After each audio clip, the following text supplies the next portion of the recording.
அன்பு நேயர்களே, நாம் ஏற்கனவே தந்திருக்கின்றோம் ஒரு காணொளி ஒன்று. இந்தியர்கள், அதாவது 2 இந்தியர்கள் கட்டாரில் நடைபெற்ற குண்டுவெடிப்பில், அதாவது ஒரு துல்லியமான மொசாட்டின் தாக்குதலுடன் தொடர்புடைய 2 இந்தியர்கள் சந்தேகப்பட்டார்கள் என்றபடியில் தற்பொழுது 3வது நபராகவும் ஒருவர் கைது செய்யப்பட்டிருக்கின்றார். நாம் ஏற்கனவே சொல்லியிருந்தும் இல்லை, பலர் தொடர்ந்து கைது செய்யப்பட வாய்ப்பு இருக்கின்றது. இப்பொழுது ஒரு தகவல் வெளியாக இருக்கின்றது. அரபு தேசங்கள் முழுவதும் மொசாட்டுக்காக உளவு பார்ப்பதற்காக இந்தியர்கள் நியமிக்கப்பட்டிருக்கின்றார்களாம்.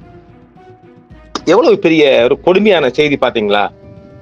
இந்த நாய்க்களைகள் இந்த நாட்டுக்குள்ள பொழைக்க போயிட்டு தந்த பொழப்ப பார்க்காம இவர்கள் தலைவற்றதெல்லாம் பார்த்திருக்காங்க அத்தனை பேரும். ஏற்கனவே நாம் ஈரானை பற்றி சொல்லியிருந்தோம் இல்ல, ஈரான்ல கிட்டத்தட்ட 3000 லேபர்ஸ் தொழிலாளி கூட வேலை வாய்ப்பு போறான்கள். இப்ப நம்ம கட்டாரை எடுத்துக்கொள்ள என்றால் கிட்டத்தட்ட அங்கு ஒரு 5 லட்சத்துக்கு மேற்பட்ட வெளிநாட்டவர்கள் இருக்கின்றார்கள். மிக அதிகமாக உலக பரப்பிலே இந்தியன் தான் கூட இருப்பான். அவங்க தான் கூடுதலாக வேலைக்கு இருப்பார்கள். இப்பொழுது இந்த மொசாட் ஸ்பைஸ் அவங்களுக்காகத்தான் மிக அதிகமான மொசாட் உளவாளிகள் எல்லா நாடுகளிலும் இருப்பதாக ஒரு செய்தி வெளியாக இருக்கின்றது. அதை யாரு வெளியாக்குறாங்க? இந்தியாவின் இல்ல, பாகிஸ்தானின் ISI அதுதான் வெளியாகுது. யாரு? இந்த சர்வீஸ் இன்டெலிஜென்ஸ் தான் வெளியாக்குறாங்க. அவங்க நாட்டுக்குள்ள வெளியாக்குறாங்க. இதுக்கும் ஒரு இரகசிய தகவலாக.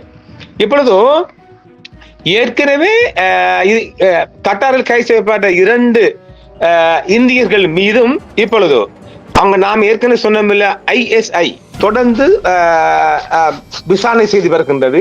அவங்களோட பாசை மூலமாக அதுக்குரிய கருவி இப்ப இருக்குல்ல, எந்த பாசை பேசி முன்னுக்கு வச்சாலும் அது விரும்புகிற பாசைக்கு நாங்கள் எடுத்துக்கொள்ளலாம். அதன் மூலம் செய்கின்றார்கள். மொழிபெயர்ப்பார்கள் தேவையில்லை. அதுக்கு அடுத்த போல நம்ம சொன்னோம்ல, IRGC இது யாரு? ஈரான் மிக பவர்ஃபுல் இன்டெலிஜென்ட். இந்த குரூப்புக்கும் அவங்களுக்கு தொடர்பு இருக்கான்னு பார்க்கறது அவங்க. அதாவது இந்த இப்போது கட்டாருக்குள் கைது செய்யப்படுகின்ற 2 இந்தியனுக்கும் பாகிஸ்தானுக்குள் இல்ல ஈரானுக்குள் கைது செய்யப்பட்ட ஸ்பைஸ்களுக்கும் ஏதும் சம்பந்தம் இருக்கின்றதா, தொடர்பு இருக்கின்றதா என்ற வகையில் ஒரு விசாரணை நடைபெற்று வருகின்றதா. ஆனால் என்னுடைய பார்வையில் அப்படி ஒரு தொடர்பு இருக்காது. ஏனெனில் அப்படி ஒரு இருக்குமானால்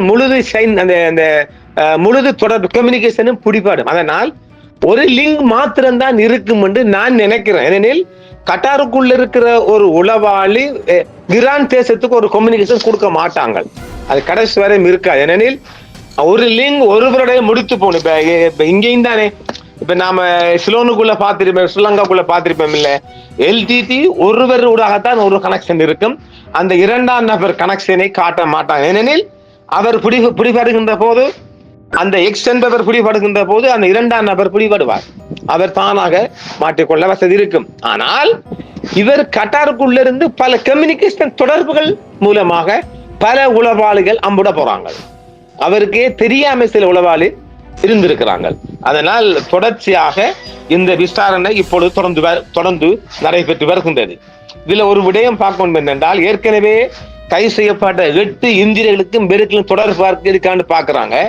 அந்த லிங்கும் இருக்கான்னு பாக்குறாங்க. இந்தியாவும் பாகிஸ்தானும் நீர்மூழ்கி கப்பல் பந்தயத்தில் ஆர்வமாக உள்ளன. ஏனெனில் அவை ஒருவருக்கொருவர் ஆதிக்கம் செலுத்துவதை தடுக்கின்றன. பாகிஸ்தான் கடற்படை ஏற்கனவே இத்தாலியால் கட்டப்பட்ட சிறிய நீர்மூழ்கி கப்பல்களை இயக்குகிறது மற்றும் கட்டாருடன் அதிக அளவு நெருக்கமான உறவுகளை அனுபவித்து வருகிறது. நான் சொன்னோமில்ல, பாகிஸ்தான் எல்லா வகையிலும் அவங்களுக்கு மரக்கரை அனுப்புவது, அவங்களோட தானியங்கள் அனுப்புவது, அவங்களோட உளவு தகவல் பரிமாறிக்கொள்வது, அவங்களுக்கு தேவையான ஏர்பேஸ், ஏர்போர்ஸ், இப்படி எல்லா ராணுவ இன்டெலிஜென்ஸ் எல்லா வகையிலும் பாகிஸ்தானும் கட்டாரும் மிக மிக மிக நெருக்கமான ஒரு கம்யூனிகேஷன்ல இருக்கின்றது. எல்லா வகையிலும் அவர்கள் தொழிலாளி பரிமாறிக்கொள்வது இப்படியாக. அதே நேரத்தில் புதிய நீர்மூழ்கி கப்பல்களில் பதிக்கப்பட்ட திருட்டுத்தரமான தொழில்நுட்பங்களை பெற பாகிஸ்தான் விரும்புவதாக இந்தியா பெரும் கவலை தெரிவித்திருக்கின்றது. கடந்த ஆண்டு மாத்திரம் 8 இந்தியர்கள் கைது செய்யப்பட்டதற்கான காரணம் குறித்த எந்த விவரங்களும் வெளியிடப்படாத போது தவறான செய்திகளால் பாகிஸ்தான் கடல் பரப்பை குழப்ப முயற்சிப்பதாக இந்திய ஊடகங்கள் மாத்திரம் தான் குற்றம் சாட்டின. இந்திய அரசாங்கம் குற்றம் சொல்லல, இந்திய ஊடகங்கள் சங்கிகள், இந்தியாவுக்கு ஆதரவான சங்கிகளுக்கு ஆதரவான ஊடகங்கள் மாத்திரம்தான் இப்படியான செய்திகளை வெளியாக்குவது. இப்போது கூட இந்தியர்கள் கைது செய்யப்பட்டவுடன் அது பொய்யான போலியான செய்தி என்று பரப்பி வருகின்றார்கள். கட்டார் எந்த விதமான ஒரு கருத்தும் சொல்லல. நாம் ஏற்கனவே சொல்லியிருக்கோம் இல்ல, இந்த இரண்டு பேரையும் இந்த இரண்டு அதாவது முதல் கைது செய்யப்பட்ட இரண்டு நபர்களையும் கட்டார் விடுதலை செய்வதற்கான எந்த வாய்ப்பும் இல்லை.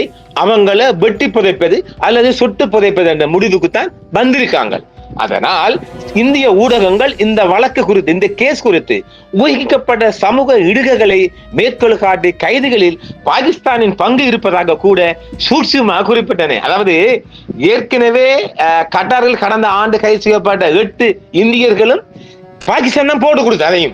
அதாவது இப்ப நம்ம பல விடயங்கள் இங்கே சொல்றோம் இல்ல, இலங்கைக்கு ரோதான பல விடயங்களை போட்டு கொடுக்குற, உங்களுக்கு எல்டிடி காரன் கப்பல்ல ஆயுதம் கொண்டு வரான், உங்களுக்கு போதை வஸ்து வருகுது, கண்டெய்னர் வருது, ரோதான் போட்டு கொடுக்குற. அப்படி கட்டாருக்குள்ள என்ன நடக்குதுன்னு போக்கஸ போட்டுக்கிட்டு ஐஎஸ்ஐ தான் கூட உங்களுக்கு தகவல் கொடுக்கிறது. அந்த வகையில தான் அந்த 8 பேரும் ஏற்கனவே கைது செய்யப்பட்டார்கள். கத்தார் தேடும் நீர்மூழ்கி கப்பல்கள் ஜெர்மன் நிறுவனத்தின் ஒத்துழைப்புடன் இத்தாலியில் கட்டப்பட்ட ஒரு லட்சிய நீர்மூழ்கி கப்பல் திட்டமான U212 நியர் ஃபியூச்சர், கிட்டத்தட்ட எதிர்காலம் சொல்லலாம் இல்லையா, நீர்மூழ்கி கப்பலின் சிறிய வகையை சேர்ந்தவை என்று கூறப்படுகிறது. இஸ்ரேல் இந்த விவரம் குறித்து அதிகாரப்பூர்வமாக கருத்து தெரிவிக்கவில்லை. ஆனால் மத்திய கிழக்கு முழுவதும் ராணுவ தொழில்நுட்பங்களின் வளர்ச்சியை தடுப்பதில் அது பங்கு வகிக்கிறது. ஏனெனில் அது அதன் அமெரிக்க ஆதரவு ராணுவ விளிம்பை குறைக்க கூடும் என்று அஞ்சுகிறது. கடந்த 2025 ஜனவரியில் மற்றொரு இந்தியர் 8வது பிறகு, யாரு 8க்கு பிறகு ஒருத்தர் கைது செய்யப்படுகின்றார். 8வது இருந்து 9வது நபராக மற்றொரு இந்தியர் கட்டாரில் கைது செய்யப்பட்டார். ஆனால் இன்னும் முறையான குற்றச்சாட்டு எதுவும் வெளியிடப்படவில்லை. இப்ப அதாவது ஸ்ரீலங்கா சிஐடி போல எந்த குற்றச்சாட்டையும் சொல்ற அரெஸ்ட் பண்ணினா தேவையான அவர பேரு குஜராத்தின் தாமோதர நரேந்திர மோடி இருக்கிற மோடி மஸ்தான்ஜி, அவர ஊரை சேர்ந்த குஜராத்தின் பதோராவை சேர்ந்த இந்திய குடிமகன் அமித் குப்தா, இவர்தான் 9வது நபர். அமித் குப்தா தரவுகளை திருதாக கூறி அவங்களுடைய டேட்டா இது எடுத்துக்கிறாங்க போல, கம்ப்யூட்டர் டேட்டாவை கூறி கட்டாரில் தவறாக கைது செய்யப்பட்டுள்ளார். இதற்காக விசாரணை நடந்து வருவதாக NDTV ஏற்கனவே அறிவித்திருந்தது. தவறாக கைது செய்யல, தரமான கைது. ஆக அரபு தேசம் முழுவதும், அது சவுதியா இருக்கட்டும், குவைத்தா இருக்கட்டும், ஒமானா இருக்கட்டும், அபுதாபியா இருக்கட்டும், எல்லா நாடுகளிலும் இந்த மொசாட் ஸ்பை ஏகப்பட்டு நிறைந்திருப்பதாக பாகிஸ்தான் சொல்லுகின்றது. அதே போன்று ஈரானும் சொல்லுகின்றது. இப்பொழுது கட்டாரில் 3ஆம் நபர் கைது செய்யப்பட்டாங்க. அது இப்ப நமக்கு வந்த செய்தி தானே, அது இன்னும் 10 பேராம் இருக்கலாம். நமக்கு கொஞ்சம் பழசுபடுத்தான் செய்தி. இப்ப நேற்று இன்று காலை ஒன்று இப்படி திருப்பதி உண்டியல் போடுவது போன்று தொடர்ச்சியாக இந்த கட்டாரில் மொசாட் துல்லியமாக தாக்கல் செய்ததுடன் சம்பந்தப்பட்ட பல இந்தியர்கள் மேலும் மேலும் கைது செய்யப்பட வாய்ப்பு இருக்கின்றது. இந்த லிங்க் மூலமாக சவுதி, பஹ்ரைன், ஒமான், அபுதாபி, இப்படி ஏகப்பட்ட வளைகுடா முழுவதும் இருக்கின்ற லிங்க் மூலமாக சிலர் கைது செய்யப்படலாம் என்று வருகின்றது. அந்த வகையில் இப்பொழுது மொசாட் தட்டிவிட்டு இருக்கின்றது. உடனடியாக நாட்டை விட்டு தப்பி செல்லுமாறும் ஒரு வார்னிங் போயிருக்குன்னா, ஆனால் சகல ஏர்போர்ட்களிலும் ஒரு எச்சரிக்கையும் இருக்கலாம். என்றால் அவங்க திடீர்னு அதாவது இப்படி பார்ப்பாங்க, எப்படி இந்த 2 வருடம் முடியாமல் அறையும் குறையுமாக செல்கின்றவர்களை தடுத்து வைக்க வாய்ப்பு இருக்கின்றது. எப்படி இப்ப 2 வருட கண்டக்ட்ல போறவங்க 1 இயர் முடிச்சுட்டு வந்து தொடர்ந்து இருக்கிறவங்க எவ்ரி 1 இயர் போகலாம் இல்ல, அந்த எவ்ரி 1 இயர் போகாம திடீரென்று 4 மாதமோ 5 மாதமோ 6 மாதமோ 9 மாதமோ என்று இடையில பிரேக் பண்ணிக்கு போகின்ற போது அவர்கள் அந்தந்த விமான நிலையங்களில் அவர்கள் தடுத்து வைக்கப்பட வாய்ப்பு இருக்கின்றது. இப்பொழுது கேரளாவும் குறிவைக்கப்பட்டிருக்கின்றது. கேரளாக்காரங்களும் மிக அதிகமாக இல்லாவிட்டாலும் ஏற்கனவே ஈரான் தேசத்தில் கேரளாக்காரன் கைது செய்யப்பட்டிருக்கிறான். குஜராத்தி ஆகக்கூட வட இந்தியன் தான் அது அதிகமாக இந்த மொசாட் உளவாளிகளாக ஈடுபட்டிருப்பதாக அந்த பாகிஸ்தான் செய்தி செல்கின்றது. ஆக இந்தியன்கள் போற இடம் எல்லாம் இந்த மாதிரி பறவைல நாய் வேலை பார்த்து கொண்டு கழுத்தை கொடுத்து சாவடிக்க போறானுகள். இவன் சாக போறானுகள். ஏண்டா அவங்களுக்கு ஒரு குடும்பம் புள்ள போட்டு இருக்குடா நாய்களா, அதை பார்த்து அரபிட மற்ற நாடு மாதிரி இல்லையே, அரபு நாடு இப்ப அதை தானே சொல்றாங்கல்ல. இப்ப கைது செய்யப்பட்ட மூன்றாம் நபர் 3 இந்தியன் பற்றிய எந்த தகவலும் வெளிவராது. இப்ப அந்த குடும்பமோ அரசாங்கமோ இந்திய கவர்மெண்ட் இருக்கும் வேலைக்கு போன இருக்கிறான்னு சொல்லுவாங்க. எங்க போய் தேடுவீங்க? அவனை தூக்கி அப்படியோ அவனுக்கு சென்டென்ஸ் கொடுத்தால், மரண தண்டனை கொடுத்தா யாரு கேட்கிற, யாரு பாக்குற? அவனுக்கு சம்பளமும் போகாது, பாஸ்போர்ட்டும் போகாது. பாஸ்போர்ட்டையும் சேர்த்து கட்டார்காரன் போய் சொல்லுவான்.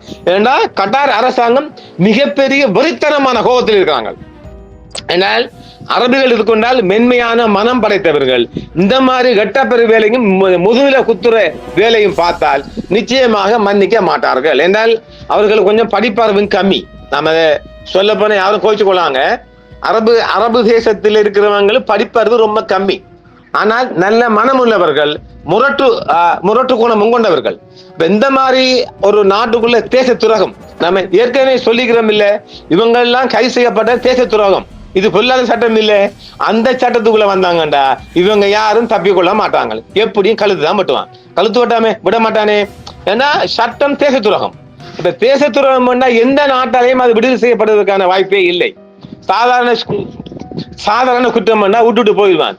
தேச துரோகம் என்று வரக்குள்ள அந்த handling case of sedition and espionage, இந்த 2 சட்டமும் வந்துச்சுட்டா நிச்சயமாக அவன் விட்டு கொடுக்க மாட்டான். அடுத்தது இவங்கட கட்டார் அரசாங்கத்தில இன்டெலிஜென்ஸ் ஒரு பவர்ஃபுல்லா கிடையாது. அவங்க உள்ளுக்குள்ளானே லோக்கலுக்குள்ள 5000 வெளிநாட்டவர்கள் மத்தியில எந்த மாதிரி பிடிக்க போறாங்க. இப்ப அவங்களோட நெட்வொர்க் மூலமாக ஐடி நெட்வொர்க்ல பாகிஸ்தானின் கைதேர்ந்த நிபுணர்கள் வரவழைக்கப்பட்டிருக்கிறார்கள். இப்ப மிக அதிகமாக அந்தந்த பாஷையினூடாக இமெயில் எல்லாம் செக் பண்ண போறாங்க. அதாவது ஒரு விடயத்தை வழங்கிக் கொள்ளணும். நாங்க டெல் அபீப் நகரத்தில் 24 மணி நேரமும் மொஷாட்டின் ஒரு உளவு ஆபீஸ் ஒன்று இயங்கி வந்துச்சு. நான் லண்டன்ல இருக்கிற காலம் தொட்டு அது எனக்கு தெரியும். அது 24 மணி நேரமும் 3 ஷிப்டாக இயங்கும். தண்ட நாட்டுக்குள்ள வருகின்ற வேறு மொழி இமெயில், அவுட் கோயிங் இன்கமிங் வெளி இமெயில், அதையெல்லாம் செக் பண்ணுவாங்க. அந்த மாதிரி ஒரு சிஸ்டத்தை கட்டாருக்குள்ள இப்ப செய்ய போறாங்க. அப்ப தன்னை நாட்டுக்குள்ள தமிழ் மொழி எந்த மொழி போகுதோ அந்த மொழியை எடுத்து பார்க்க போறாங்க. என்னென்ன போகுது, எப்படி இப்ப இவங்க எல்லாம் இந்து மாலும் தானே, இந்து மாலும் இந்து படாச்சா. அப்ப இந்து மொழி மூலம் வருகின்ற மெயில்கள், அவங்களுக்கு வர வாட்ஸ்அப்புகள் அதெல்லாம் பார்க்க போறாங்க. அப்படி பார்க்கின்ற போது நிச்சயமாக இவங்க கழுத்தை பெட்டி போட்டு இவங்க போடுவாங்க. எந்த நிச்சயம் தப்புறதுக்கான வழியே கிடையாது. எனவே எந்த வகையிலும் கட்டார் அரசாங்கம் இப்பொழுது மிக அதிகமான பாதுகாப்பை ஈரான் மற்றும் பாகிஸ்தான் அனுசரணையுடன் மிக அதிகமான முன்னோடி நடவடிக்கைகளை கையாள போகின்றது. பாகிஸ்தான் முற்றுமுழுதாக பாதுகாப்பு சம்பந்தமான அத்தனை ஆலோசனைகளும் வழங்குவது தயாராக வருகின்றது. அவங்களோட நேச நாடு இல்லையா கட்டார், பாகிஸ்தான் 2 பேரும் நேச நாடுகள். எனவே நிச்சயமாக அடுத்த கட்டத்தில் வருகின்ற போது நாம் உங்களுக்கான செய்திகளை கொடுக்கலாம் என்று இருக்கின்றோம். இந்தியர்கள் இந்த கட்டார் தேசத்தில் மொஷாட் செய்திருக்கின்ற, இஸ்ரேல் செய்திருக்கின்ற தனித்துவமான துல்லியமான தாக்குதல் மூலம் 3 இந்தியர்கள் கைது செய்யப்பட்டிருக்கிறார்கள். இந்த கைது தொடரும் என்று சொல்லப்பட்டிருக்கின்றது. நாம் அப்பப்போ வருகின்ற செய்திகளை வழங்கும் நேயர்களே, மீண்டும் சந்திப்போம். நன்றி. என்றும் உங்களுடன் சன்ரைஸ் இந்தியா டிவி. சப்ஸ்கிரைப் பண்ணுங்கள், பெல் பட்டனையும் கிளிக் செய்யுங்கள். உங்கள் ஆதரவே எங்கள் சேவை. ஆதரவு தாருங்கள், அரவணைப்போம். மறக்காம சர்ப்ரைஸ் பண்ணுங்க. தேங்க்யூ.